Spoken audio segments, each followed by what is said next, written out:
Jabra's Elite series of true wireless earbuds can be a lot. So let's go through every true wireless earbud from Jabra with pros and cons and see if we can make a choice. Goedendag, we're DHRME, destroying half-witted and ridiculous marketing effortlessly. So let's set the stage a little bit. There have been roughly 3 generations of Jabra's wireless earbuds. Generation 1 has 2 earbuds, the Elite 65T and the Elite Active 65T. These 2 models are somewhat old now but still widely available. Let's start with why you may not want to buy them. 4 reasons. 1, they come with a primary-secondary architecture, which means the right earbud does all the hard work of connecting to your phone, and the left one simply borrows the connection from the right earbud. So what does this mean? You can use the right earbud on its own, but not the left earbud. The second reason is that they have an older micro USB charging port, which was fine for its day, but today we're all about that USB-C life, right? The third reason is that they have the worst battery life of all generations with just 5 hours on the earbuds. All the future generations have at least 7 hours on earbud. And the fourth reason is the build. It's really starting to show its age. No magnets to hold the buds in place, no magnets to snap the lid in place, basically no magnets, unlike pretty much all modern earbuds. But here's the thing, even today compared to all the other buds out there, not just Jabra buds, these buds sound fantastic. These OGs are still one of the best sounding wireless earbuds in the entire Jabra lineup and pretty much anywhere. Very balanced and not as veiled as some of the Gen 2 buds, something we'll touch upon in a minute. And these can also connect to 2 devices at once, which even many newer buds can't. As with most Jabra products, they are pretty well protected against dust and water with an IP55 rating on the regular 65T and a slightly better IP56 rating on the active variant. This regular active theme will keep coming back in the newer generations as well. None of these earbuds have noise cancelling though, just a hear-through feature. These are still a pretty good buy if sound is important to you because being the oldest, they're also going to be the cheapest most of the times. Check out the prices in the description down below or the link at the end of this video to see which of these earbuds is the cheapest. Then we have Gen 2, the Elite 75T and the 85T. Rowan has used the 85T as long as any other set of earbuds, and I have similar feelings about the 75T, the active variant we have here. The 85T fits Rowan's ears very well with its oval-shaped ear gels, but that's not for everyone. The 85T is also the first time Jabra released wireless earbuds without any dust protection, a mere IPX4. There's also no active variant on the 85T. This might be due to the semi-open design, which relieves some pressure on your ears. This should have made talking with buds in the ear very comfortable since you don't hear the resonance of your own voice through your skull, known as the occlusion effect. But weirdly, after an update, it felt like that stopped working. Very strange. And we've called the 75T Active the best value for money out of all true wireless earbuds for a reason. Outstanding price, solid water and dust resistance, IP57, and a great fit. Both of these still have the ability to stay connected to 2 devices at once, and they're the first generation with wireless charging. Do note though that not all 75T models have wireless charging, so be sure to check on that before buying. These take a different approach to sound. The 85T is a bit dark and tends to focus on the bass, which can make them sound a bit veiled, but using the in-app EQ really helps bring out the best in them. The Elite Active 75T, on the other hand, is bass in your face like it's a race to space. Loud and bassy. It may not be audiophile, but is great for workouts, commutes, and situations where critical listening isn't what you're after.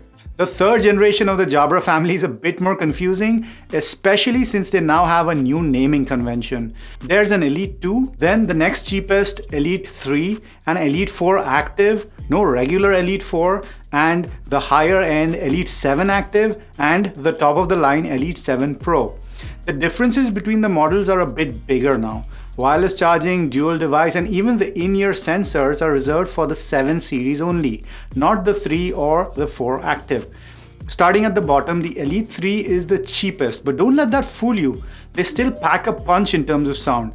But frankly, the lower end of the true wireless buds market is so competitive these days that it's not going to be easy to recommend them. You can get noise cancelling, in-ear sensors, wireless charging for the same price or much less.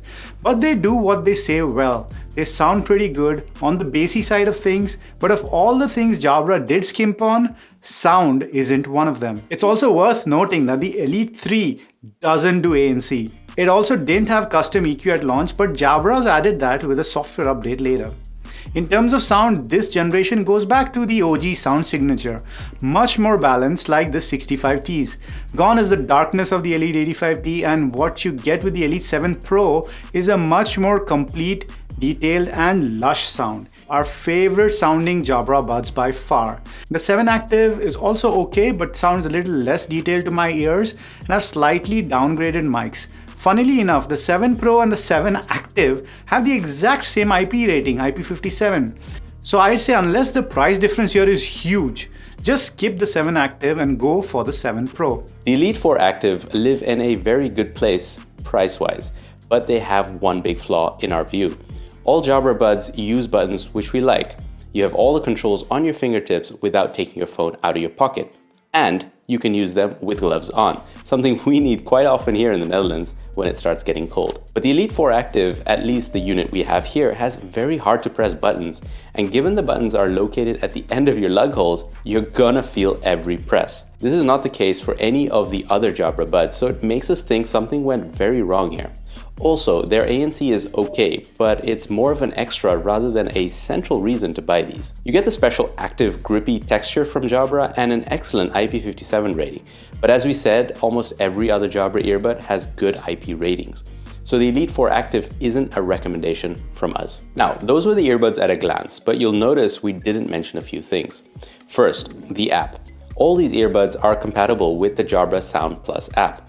The app adapts based on the features the earbuds have. While we're on software, another thing about Jabra, we found it to be a company that keeps improving their products with software updates. It's not a good idea to buy a product based on the promise of future updates, but the 75T got noise cancelling, the newer Elite 7 Pro and Active got dual device support, and the Elite 3 just got EQ, all via firmware updates. So Jabra's software team is on song here. Then there's build and comfort. We've talked about water and dust proofing, and these buds do exceptionally well in that regard. They have also been some of the most comfortable buds we've tried and surprisingly stable in our ears. The 85T is the only with a slightly different ear tip shape, but all of them still do well for us. Sometimes it's a question of finding the right tips, but they sit just fine in our oracles. The grippier Active variants, to be honest, never added much more grip for us, so while it's nice to have at least for us, it didn't matter if a model was active or not. You can get active with most of the regular variants, but here's our earhole disclaimer. You have different ears. I mean, you probably knew that, but what we mean to say is that just because these fit us well and feel comfortable to us doesn't mean that will be the case for you guys too. The best way is to try them and see. Then there's phone calls. We've said it before and we'll say it again. Jabra has always been in the top bracket for phone calls and microphone quality. But hey, don't believe us? Here are some voice samples.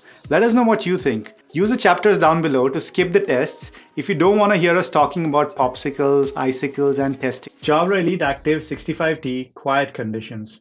Pop, pop, popsicle, ice, ice, icicle, test, test, testing, 1, 2, 3. Pop, pop, popsicle, ice, ice, icicle, test, test, testing, 1, 2, 3. Jabra Elite Active 75T quiet conditions. Pop, pop, popsicle, ice, ice, icicle, test, test, testing, 1, 2, 3. Pop, pop, popsicle, ice, ice, icicle, test, test, testing, 1, 2, 3. Jabra Elite 85T quiet conditions. Pop, pop, popsicle, ice, ice, icicle, test, test, testing, 1, 2, 3. Pop, pop, popsicle, ice, ice, icicle, test, test, testing, 1, 2, 3. Jabra Elite 3 quiet conditions. Pop, pop, popsicle, ice, ice, icicle, test, test, testing, 1, 2, 3. Pop, pop, popsicle, ice, ice, icicle, test, test, testing, 1, 2, 3. Jabra Elite 7 Active quiet conditions. Pop, pop, popsicle, ice, ice, icicle, test, test, testing, 1, 2, 3. Pop, pop, popsicle, ice, ice, icicle, test, test, testing, 1, 2, 3. Jabra Elite 7 Pro quiet conditions. Pop, pop, popsicle, ice, ice, icicle, test, test, testing, 1, 2, 3. popsicle, icicle, testing, 1, 2, 3. Jabra Elite Active 65T noisy conditions. Popsicle, icicle, testing, 1, 2, 3.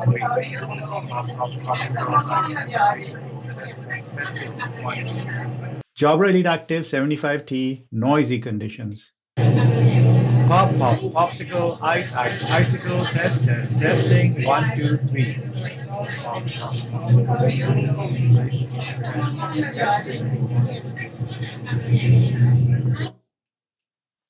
Jabra Elite 85T noisy conditions. Popsicle, icicle, testing, 1, 2, 3. Popsicle, icicle, testing, 1, 2, 3. Jabra Elite 3 noisy conditions. Popsicle, icicle, testing, 1, 2, 3. Popsicle, icicle, testing, 1, 2, 3. Jabra Elite 7 active noisy conditions. Popsicle, icicle, testing, 1, 2, 3. Popsicle,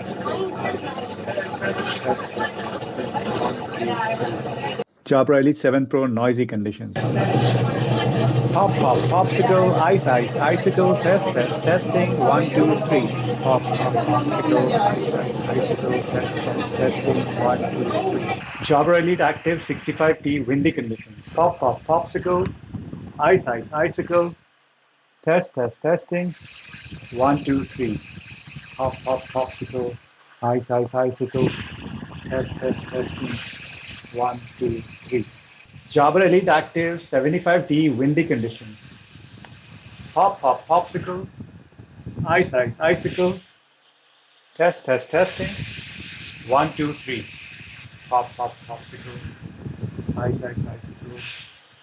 icicle, testing, 1, 2, 3. Jabra Elite 85T windy conditions. Popsicle, icicle, testing, 1, 2, 3. Popsicle, icicle, testing, 1, 2, 3. Jabra Elite 3 windy conditions. Popsicle, icicle, testing, 1, 2, 3.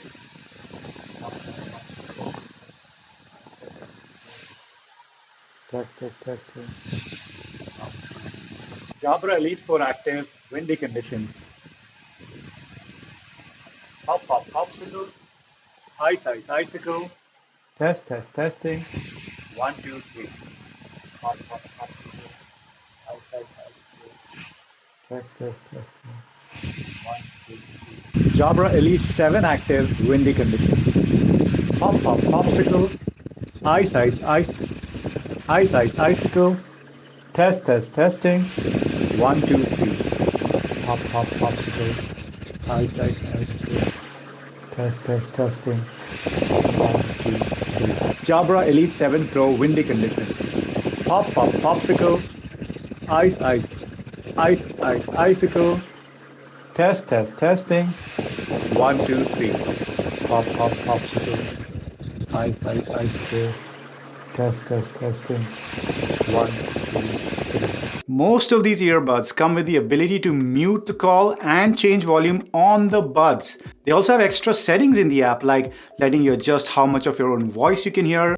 And not just that, you can actually change how the voices sound to you. You can add more treble or more bass. Sometimes I found this really handy in case of very shrieky phone calls. Incredible calling customization in short. All Jabra buds are Fuckman approved. And last but not least, Jabra buds are not without their deficiencies. About the connectivity, Jabra's buds worked fairly well for me, but since dual device implementation is not an industry standard, we're guessing Jabra has had to do some custom development to make it work. And that's one of the biggest cons for Jabra products, pretty much across the board. Connection drops, sudden connectivity issues, audio not playing. These are problems that don't occur very often, but when they do, they can be quite annoying. We also noticed that this happened in some locations more than others. So maybe the amount of Bluetooth interference around the buds has something to do with it. Either way, the connectivity keeps coming back in the comments, and it also happened when Jabra updated their latest flagship, the Elite 7 Pro, with dual device connectivity. So I don't know. On the one hand, it hasn't been a big enough issue for us to consistently highlight in the reviews, but on the other hand, one just can't ignore you guys' comments and the Reddit posts complaining about this. Secondly, noise cancelling. Jabra's noise cancelling is getting better, but they're not top of the market yet. We had a bunch of tiers from 1 through 6 in our best of 22 wireless earbuds, with 1 being the best and 6 being the worst. And the Jabras are more like tier 3 or tier 4 when it comes to purely cancelling out noises from the annoying world around you. It's perfectly acceptable with music playing, but for pure silence, these are not the best pick. But where they have gotten much better in recent times is with their transparency mode. The Elite 7 Pro has a tier 2 transparency, so very good, just under the AirPod Pros and Galaxies of this world. Galaxies of this world? Sounds weird. Anyway, transparency. In the interest of being transparent, all the earbuds we have here were sent to us by Jabra. But does that influence our review of them? Not really, as far as we can tell. What do you think? The last reason against buying these buds is a vaguer one: quality control. We've had a number of buds from Jabra sent to us. The buttons we spoke about, they are not always consistently the same. We've had at least 2 pairs where buttons were hard to press, which leads us to think that maybe there are some quality control issues at Jabra. Now, this is going to be an issue with most manufacturers, and it's very hard to say how much of an issue it is, but for us, it just feels that Jabra could be doing a better job of this. Having said that, it is mitigated to a large extent by the fact that they have a very good customer service network, so faulty units should be easily replaceable. Last but not least, while on the subject of replacement, Jabra is very committed to sustainability and the environment, at least on paper. And yes, their packaging is now basically smaller and made of paper, free of plastics, which is at least something. They also support 5 of the UN's Sustainability Development Goals through various ways, which is fantastic to hear. Paying less money for cheaper products can be counterintuitively more expensive for the environment. Think about single-use plastics, which cost you nothing but end up sitting in landfills or swimming in our oceans. So it's good to hear that the company you buy your products from is doing its part to help improve this. So, which one should you buy? Jabra is known for its full-featured offerings. So the Elite 3 and 4 Active stick out a little bit as having fewer features, which Jabra is actually known for. We still think that the Elite Active 75T is one of the best value for money buds you can buy. The Jabra's Elite 7 Pro are great sounding and are very complete in every way: waterproofing, battery life, design, touch controls, a full-featured app, decent ANC, and excellent hear-through. So these are the 2 that we'd recommend. The 65T also is a great buy for sound only, although we wouldn't recommend those in today's day and age for the reasons outlined before. But hey, keep an eye on the price. A good deal can change the value proposition, so check out our affiliate links if you want to buy these buds. It helps support us to continue making free content on this channel. You've been on an Elite earbud adventure, and we've been DHRME. Namaste.